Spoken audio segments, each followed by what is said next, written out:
2 രാജാക്കന്മാർ പുസ്തകം 6-ാം അധ്യായം 1 മുതൽ 7 വരെയുള്ള വാക്യങ്ങളിൽ നിന്നും ദൈവത്തിൻ്റെ ആത്മാവ് പ്രകാശിപ്പിച്ച് തന്ന വചന സന്ദേശത്തിലേക്ക് എല്ലാ പ്രിയപ്പെട്ടവർക്കും ക്രിസ്തുയേശുവിൻ്റെ നാമത്തിൽ സ്വാഗതം അറിയിക്കുന്നു. ഈ സന്ദേശം വളരെ ക്രമത്തോടും പ്രാർത്ഥനയോടും കൂടെ കേൾക്കേണ്ടതുണ്ട്. കാരണം ഈ വചനഭാഗത്തെക്കുറിച്ച് ഒരു പാരമ്പര്യമായ വ്യാഖ്യാന ശൈലി നിലവിലുണ്ട്. എന്നാൽ അതിൽ നിന്നെല്ലാം വ്യത്യസ്തവും ദൈവാത്മാവിൻ്റെ പ്രത്യേക നിയോഗപ്രകാരമുള്ള ഒരു സന്ദേശമാണ് ഞാൻ നിങ്ങളുമായി കൈമാറുന്നത്. പ്രവാചക ശിഷ്യന്മാർ തങ്ങളുടെ പാർപ്പിടത്തിൻ്റെ ഇടുക്കം തിരിച്ചറിഞ്ഞ് ഒരു മുന്നേറ്റം അവർ ആഗ്രഹിച്ചതുപോലെ ഈ തലമുറയിലെ ദൈവജനം തങ്ങളുടെ ഇടുങ്ങിയ അവസ്ഥയിൽ നിന്നും ഒരു ദൈവിക മുന്നേറ്റത്തിലേക്ക്, ഒരു ആത്മീയ നവോത്ഥാനത്തിലേക്ക് പ്രവേശിക്കണമെന്നുള്ള ആഗ്രഹത്തോടു കൂടിയാണ് ഈ സന്ദേശം ഞാൻ നിങ്ങളുമായി പങ്കിടുന്നത്. മനുഷ്യൻ പാപം ചെയ്തതോടുകൂടി തന്നെ ദൈവത്തെക്കുറിച്ചുള്ള തെറ്റായ ചിന്തകൾ മനുഷ്യൻ്റെ മനസ്സിലേക്ക് ഇടുന്നതിൽ ദുഷ്ടനായ സാത്താൻ വിജയിക്കുകയായിരുന്നു. അനുഗ്രഹം അനുഭവിക്കാനാണ് ദൈവം നമ്മളെ വിളിച്ചിരിക്കുന്നത്. ദാരിദ്ര്യത്തിൻ്റെയും രോഗങ്ങളുടെയും പിറകിൽ പ്രവർത്തിക്കുന്നത് ദൈവമല്ല, മറിച്ച് സാത്താനാണ്. ദാരിദ്ര്യത്തിൽ കൂടെയും രോഗങ്ങളിൽ കൂടെയും ദൈവം നമ്മളെ ചെത്തിവെടിപ്പാക്കുന്നു എന്നൊരു വ്യാഖ്യാനം നിലവിലുണ്ട്. പാപം ചെയ്തതോടുകൂടി തന്നെ മനുഷ്യൻ്റെ മനസ്സിലേക്ക് ദൈവത്തെക്കുറിച്ചുള്ള തെറ്റായ ചിന്തകൾ ഇടുന്നതിൽ സാത്താൻ വിജയിച്ചു. അതുകൊണ്ടാണ് പാപം ചെയ്തു പോയ മനുഷ്യൻ മരങ്ങളുടെ പുറകിൽ പോയി ഒളിച്ചത്. കാരണം ദൈവം ക്രൂരനായ ദൈവമാണ്, ദൈവം നിന്നെ ശിക്ഷിക്കുമെന്നൊക്കെ മനുഷ്യൻ്റെ മനസ്സിലേക്ക് സാത്താൻ ചിന്തകൾ കൊടുത്തു എന്ന് ഞാൻ വിശ്വസിക്കുകയാണ്. എന്നാൽ സ്നേഹവാനായ ദൈവം മനുഷ്യൻ മറഞ്ഞിരുന്ന മരങ്ങൾക്കിടയിലേക്ക് ഇറങ്ങി ചെല്ലുകയും മനുഷ്യനെ വിളിച്ച് അവൻ്റെ നഗ്നത മറയ്ക്കുന്നതും നമുക്ക് കാണാൻ കഴിയുന്നുണ്ട്. ദൈവത്തിൻ്റെ സ്നേഹത്തെ ദൈവം പ്രദർശിപ്പിക്കുകയായിരുന്നു. അന്നു മുതൽ ഇന്നയോളം മനുഷ്യൻ്റെ മനസ്സിൽ ദൈവത്തെക്കുറിച്ചുള്ള തെറ്റായ ചിന്തകൾ ഇടുന്നതിൽ സാത്താൻ വിജയിച്ചിരിക്കുകയാണ്. അനുഗ്രഹം അനുഭവിക്കാനാണ് ദൈവം നമ്മളെ വിളിച്ചിരിക്കുന്നത്. ദാരിദ്ര്യങ്ങളുടെയും രോഗങ്ങളുടെയും പിന്നിൽ പ്രവർത്തിക്കുന്നത് ദൈവമല്ല, സാത്താനാണ്. എൻ്റെ ബാല്യകാലം മുതൽ ഞാൻ കേട്ടിട്ടുള്ള ആശയമാണ് ദാരിദ്ര്യത്തിൻ്റെയും രോഗങ്ങളുടെയും പിറകിൽ പ്രവർത്തിക്കുന്നത് ദൈവമാണെന്നുള്ളത്. അതുകൊണ്ട് തന്നെ പലപ്പോഴും എൻ്റെ ജീവിതത്തിൽ പ്രശ്നങ്ങളുണ്ടായപ്പോൾ ഞാൻ ദൈവത്തെക്കുറിച്ചുള്ള ആ തെറ്റായ ചിന്താഗതിയിൽ പലപ്പോഴും ആയിട്ടുണ്ട്. എന്നാൽ 2002 എനിക്കുണ്ടായ സ്വപ്നത്തിന് ശേഷം ഞാൻ എഴുത്താരംഭിച്ച ആ സമയത്ത് തന്നെ ഒരു ദൈവിക വെളിപ്പാട് അതേക്കുറിച്ച് എനിക്കുണ്ടായി. ആ വെളിപ്പാടിൽ കൂടെയാണ് ഞാൻ മനസ്സിലാക്കുന്നത് ദാരിദ്ര്യത്തിൻ്റെയും രോഗങ്ങളുടെയും പിറകിൽ ദൈവമല്ല, സാത്താനാണ് എന്ന് ഞാൻ മനസ്സിലാക്കുന്നത് ആ ദൈവിക വെളിപ്പാടിൻ്റെ അടിസ്ഥാനത്തിലാണ്. ആ വെളിപ്പാട് ഇന്ന് നിങ്ങളുമായി ഒന്ന് പങ്കിടുവാൻ ഞാൻ കർത്താവിൽ ആഗ്രഹിക്കുകയാണ്. 2002 എഴുത്താരംഭിക്കുന്ന സമയത്ത് തന്നെ ഞാൻ ഒരു ഫോണിന് വേണ്ടി പ്രാർത്ഥിക്കുമായിരുന്നു. അങ്ങനെ വളരെ പ്രാർത്ഥനയോടെ ഞാൻ BSNLൻ്റെ ഒരു ലാൻഡ് ഫോൺ വാങ്ങി, കേബിളില്ലാത്ത വയർലെസ് ആയിട്ടൊരു ലാൻഡ് ഫോൺ. എന്നാൽ ഒരു 3 മാസം കഴിഞ്ഞപ്പോൾ അതിൻ്റെ ബില്ലടയ്ക്കുവാൻ കഴിയാതെ വണ്ണം എനിക്ക് സാമ്പത്തിക ബുദ്ധിമുട്ടുണ്ടായി. അപ്പോഴും ഞാൻ ചിന്തിച്ചു വന്നത് ദാരിദ്ര്യത്തിൻ്റെയും രോഗങ്ങളുടെയും പിറകിൽ ദൈവമാണ്, സാരമില്ല, യോസഫിനും യോബിനും ദാവീദിനും ഒക്കെ അങ്ങനെയുള്ള കഷ്ടതകൾ ഉണ്ടായല്ലോ, ഇതെല്ലാം മാറിക്കൊള്ളുമെന്നുള്ള ഒരു ചിന്തയിൽ ഞാൻ ഇരിക്കുകയായിരുന്നു.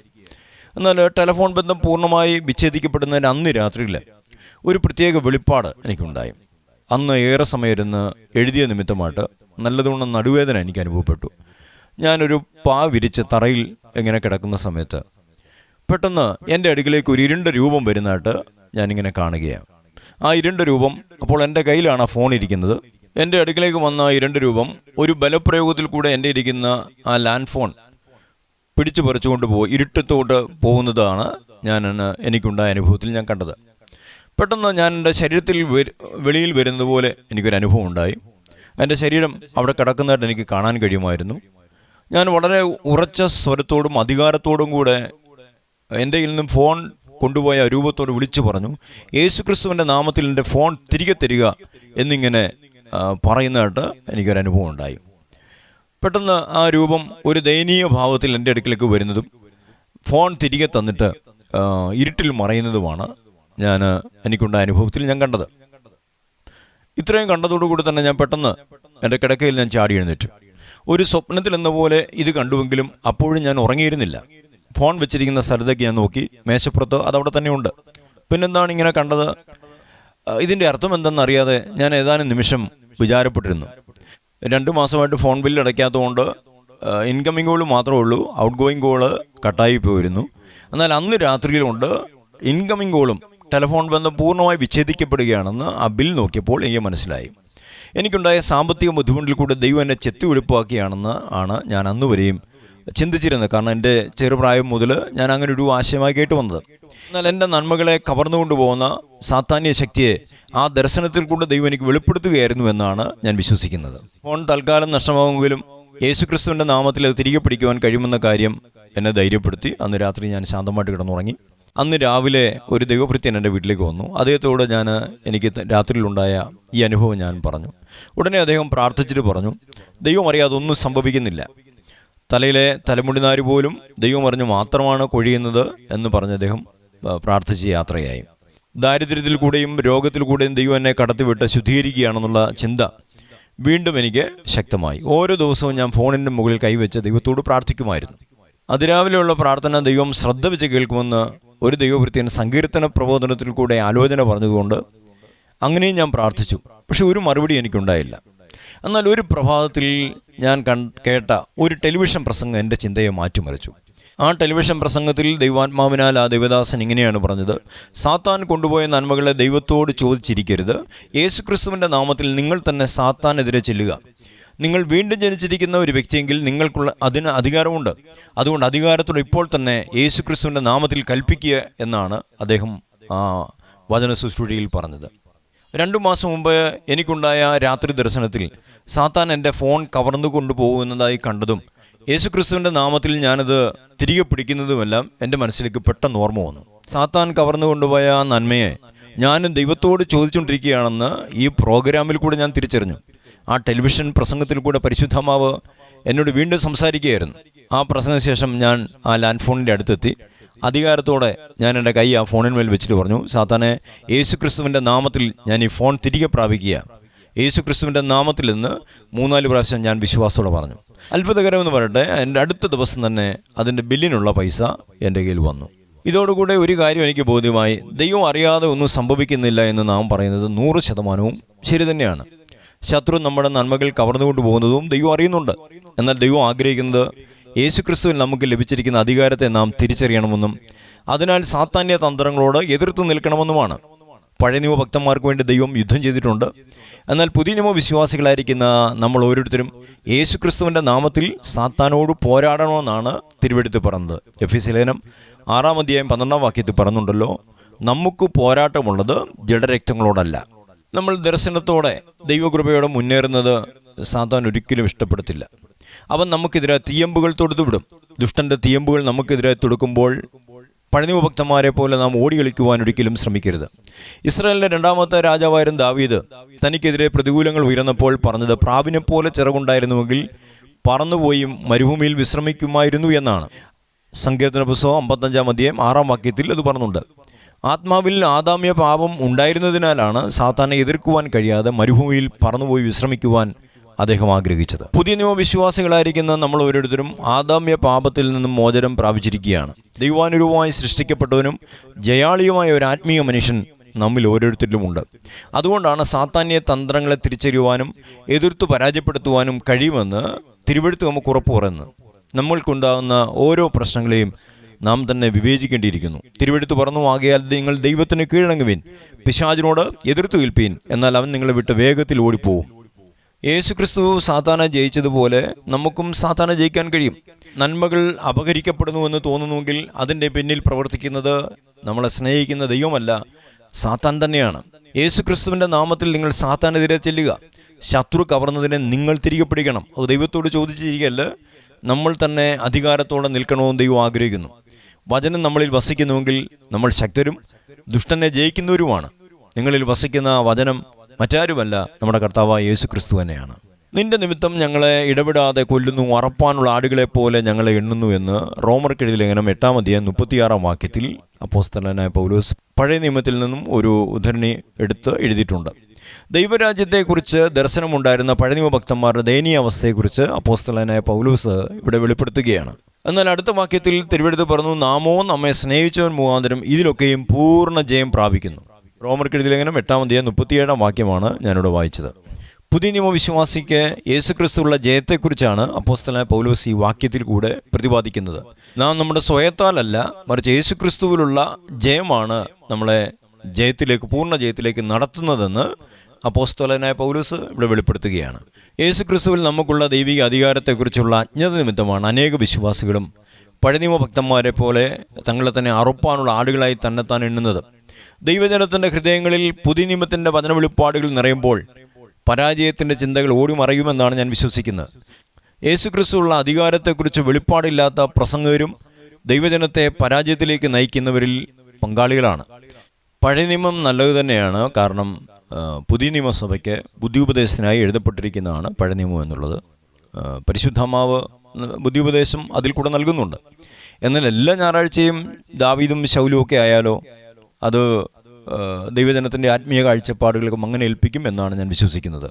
പുതിയ നിയമത്തിൻ്റെ വെളിപ്പാടില്ലാതെയുള്ള സങ്കീർത്തന പ്രബോധനം ദൈവജനത്തിൻ്റെ ആത്മീയ ദർശനത്തെ 2500 വർഷത്തോളം പിന്നിലാക്കുകയാണ് ചെയ്യുന്നത്.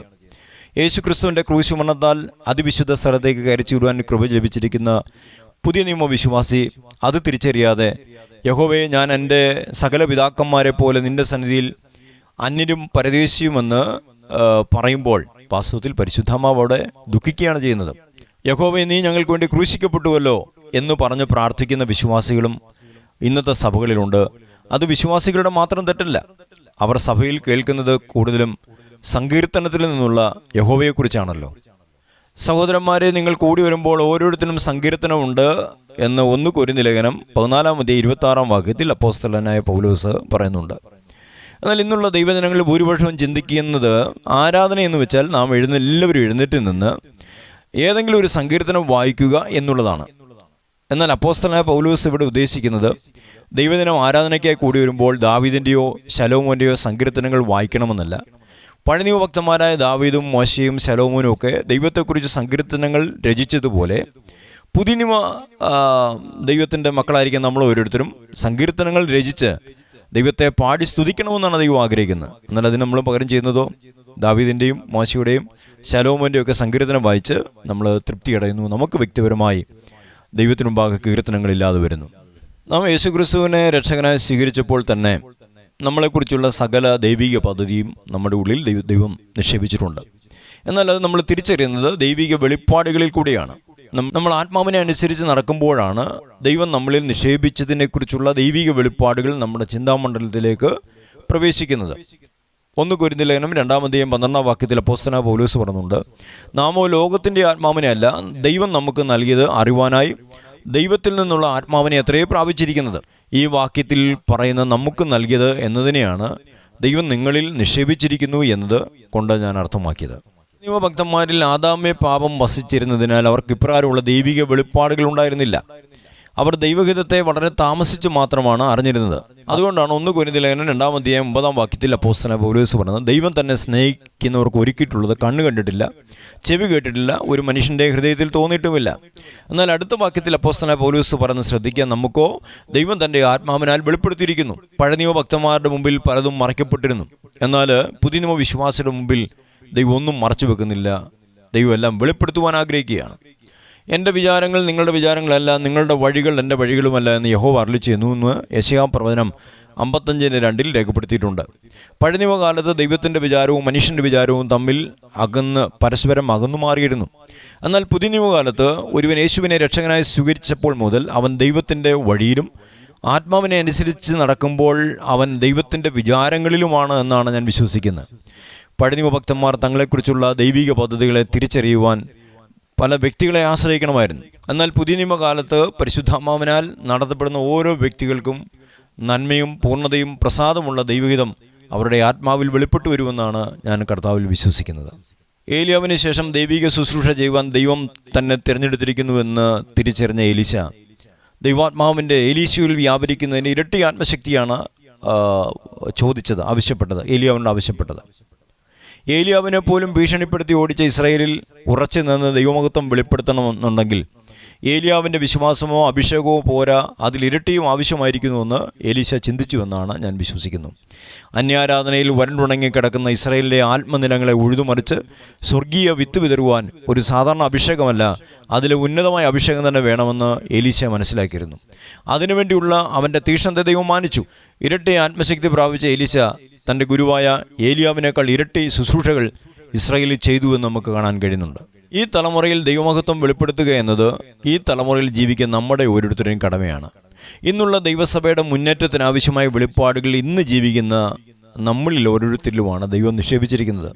ഇത് അന്ത്യകാലമാകിയാൽ കഴിഞ്ഞ തലമുറകളിൽ വെളിപ്പെട്ടതിനേക്കാൾ അധികം ദൈവിക വെളിപ്പാടും അധികം ദൈവാത്മശക്തിയും ഈ തലമുറയിലെ ദൈവജനങ്ങളുടെ ഇടയിൽ വ്യാപരിക്കുമെന്നാണ് ഞാൻ എനിക്ക് ലഭിച്ച ദൈവകൃപയിൽ വിശ്വസിക്കുന്നത്. പ്രത്യേകിച്ച് ഈ തലമുറയിലെ അനേക യൗവനക്കാരെ കർത്താവ് കരങ്ങളെടുക്കുകയും മുന്നേറ്റത്തിനാവശ്യമായ വെളിപ്പാടുകളെയും ആത്മശക്തിയെയും ദൈവം അവർക്ക് നൽകുകയും ചെയ്യും എന്ന് ഞാൻ കർത്താവിൽ വിശ്വസിക്കുന്നു. പഴയ നിയമ ഭക്തന്മാരിൽ നിന്നും പുതിയ നിയമ വിശ്വാസികളായിരിക്കും നമ്മളെ വ്യത്യസ്തരാക്കുന്നത് യേശുക്രിസ്തുവിലുള്ള 2 വെളിപ്പാടുകളാണ്. ആ ദൈവിക വെളിപ്പാടുകൾ അടുത്ത സന്ദേശത്തിൽ നിങ്ങളുമായി പങ്കിടുവാൻ ഞാൻ കർത്താവിൽ ആഗ്രഹിക്കുകയാണ്. ഈ സന്ദേശം നിങ്ങൾ ഷെയർ ചെയ്യണം. പ്രാർത്ഥിക്കുക ഒരാത്മീയ മുന്നേറ്റത്തിനായി.